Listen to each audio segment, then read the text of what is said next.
Hey la gang, oh qu'on a fait de la construction cette semaine. La semaine dernière, on avait juste un carré de fondation et là, regardez derrière moi, regardez-moi le palace. On a un toit en haut de notre tête, une dalle de béton en dessous de nos pieds. Tout ça en seulement une semaine, c'est capoté. J'ai tellement d'affaires à vous raconter. C'est capoté. Et non seulement ça, mais mon architecte est venu. J'ai eu mon premier rapport d'avancement et je suis à 51,7% d'avancement sur le projet. Ça, en termes de dollars, c'est plus de 500 000 dollars qui vont rentrer dans mon compte cette semaine. Et boy, que je l'attendais celui-là. Je vais vous expliquer tout le rapport puis les finances à la fin du vidéo. Pour l'instant, je vous fais le tour de ce chef-d'œuvre. Let's go!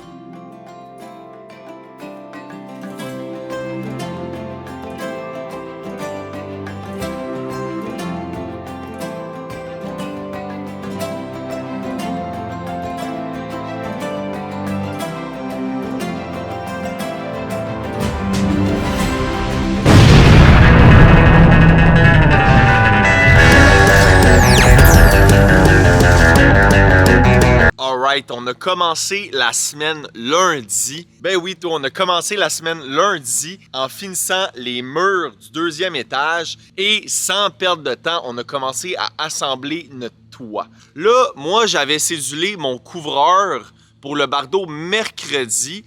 Puis quand on a regardé la fin de journée lundi, moi, j'ai dit au menuisier, c'est impossible. C'est impossible, faut que je repousse mon gars de bardeau à jeudi, on n'aurait jamais fini. Puis là, les gars de Telag m'ont dit, calme-toi mon Simon, tu vas voir, ça va bien aller, appelle pas ton couvreur, ça va être prêt. Puis là, ben écoutez, j'y croyais pas, mais mardi après-midi, ils ont fini tout le toit.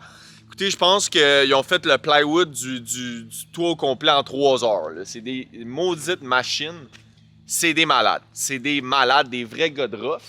Fait qu'on a tout terminé notre toit mardi et mon couvreur est rentré mercredi, commencé à installer du bardeau. Puis ça, mon Dieu, que ça faisait du bien à mon petit cœur. Je suis tellement plus capable de la pluie, encore plus toute la fin de semaine. Ici, c'est capoté.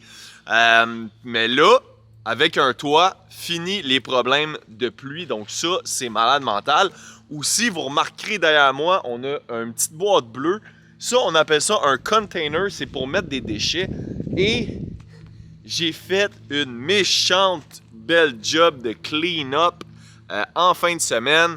J'ai pris un petit 3-4 heures pour tout ramasser la marde qu'on avait accumulée. Ce qui arrivait, c'est qu'on n'avait pas vraiment de place pour mettre un container avant ça avec la grue et tout ça et tout ça. Fait qu'on a fait comme une méga pile.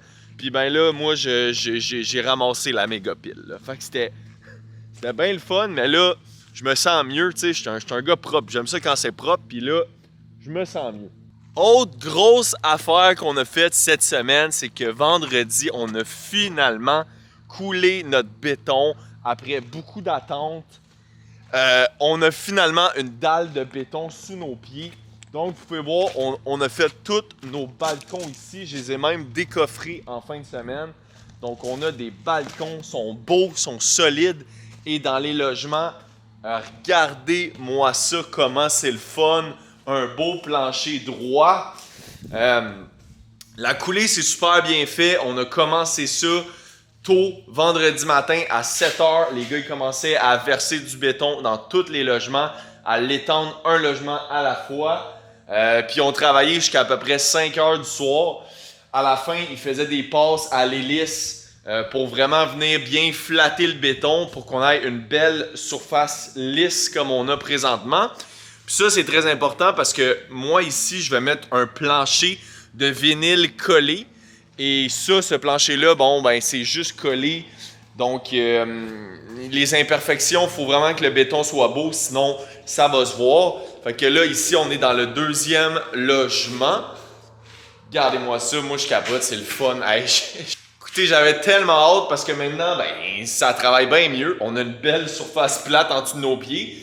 Et là, on peut faire toutes nos divisions. Là, on a de l'ouvrage, on en a pas à peu près. Autre chose que je dois vous montrer, jeudi, mon gars est venu faire l'uréthane Donc, on a fait l'uréthane sur toute la ceinture du bâtiment. Ça, la ceinture, c'est entre nos murs du rez-de-chaussée et nos murs du deuxième étage. C'est dans notre structure de plancher. On vient tout isoler ça à l'uréthane.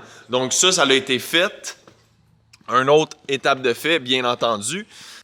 Je vais montrer au deuxième étage. Pendant qu'on était en train de couler le béton au rez-de-chaussée vendredi, j'avais quand même quelques menuisiers qui travaillaient au deuxième étage à avancer des affaires. Fait que je vous montre ça tout de suite. La première chose qu'on a faite quand on a eu terminé de mettre nos murs au deuxième étage, c'est de se faire ce beau petit passage-là. Hey! Fait que c'est un passage entre les logements au deuxième étage. Évidemment, c'est temporaire. C'est juste pour qu'on puisse circuler facilement entre les logements. On va tout refermer ça quand on va avoir des beaux escaliers, mais pour l'instant, c'est vraiment pratique. Et la deuxième chose qu'on a fait, une fois qu'on a fait notre passage, c'était d'installer tous nos cartons sur les ouvertures des fermes de toit tout le tour du bâtiment. Ça, ce carton-là, c'est bien niaiseux. C'est juste un petit carton comme ça qu'on replie pour empêcher la laine. Quand on va shooter notre laine giclée pour isoler notre plafond, ce carton-là va venir retenir la laine, il va l'empêcher de sortir dehors.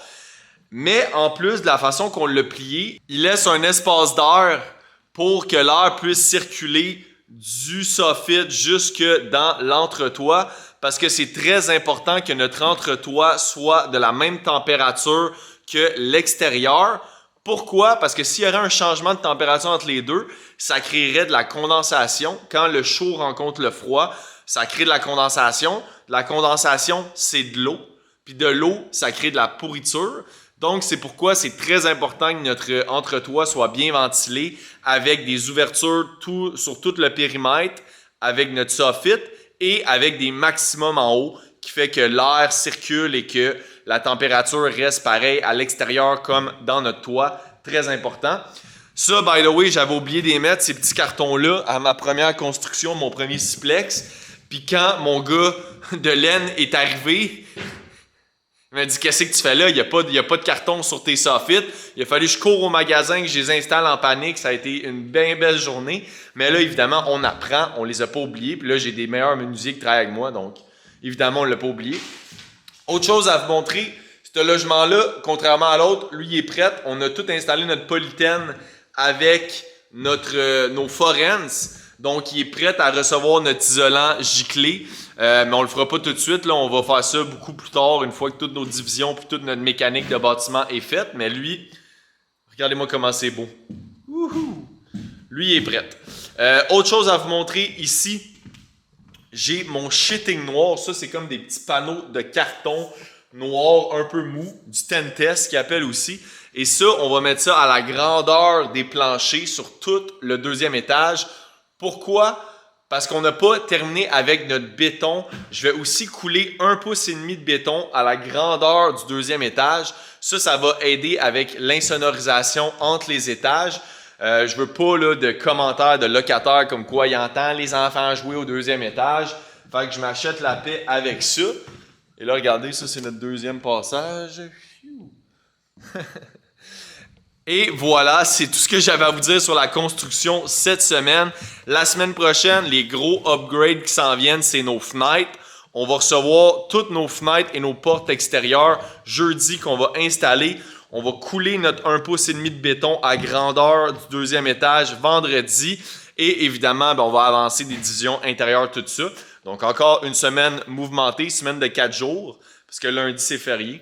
Donc, semaine de 4 jours très mouvementée qui s'en vient. Mais, thank God, on a un toit en haut de notre tête. Donc, la météo est plus un facteur. Puis ça me fait beaucoup de bien. Donc, c'est pas terminé. Je vous parle de mon financement parce que jeudi, mon architecte est venu. Je vous présente le rapport et l'avancement des coûts live. Beaucoup de chiffres, mais j'espère que ça vous a aidé à mieux comprendre le fonctionnement des déboursés. Là, ce qui va arriver, c'est que dans quelques semaines, quand je vais avoir d'autres factures qui vont rentrer, je vais faire repasser mon architecte pour faire un deuxième rapport d'avancement. Cette fois-ci, je vais peut-être être plus à 65, 70 % puis je vais avoir un autre déboursé de la banque. Fait qu'on va fonctionner comme ça jusqu'à la fin du projet. Puis c'est de même que je vais être capable de payer toutes mes dépenses, tous mes frais de construction jusqu'à la fin. Si je maintiens mes chiffres et que je suis capable de garder mes coûts de construction en bas de 1 360 000, bien, je le sais qu'à la toute fin, je vais être capable de récupérer 100% de ma mise de fonds sur le projet. Donc, je vais avoir un beau bloc, un beau siplex, loué, rentable, sans même avoir mis $1 de ma poche. Donc, c'est ça l'objectif. That's it pour moi aujourd'hui. Merci de votre écoute comme d'habitude et on se dit à la semaine prochaine. Ciao!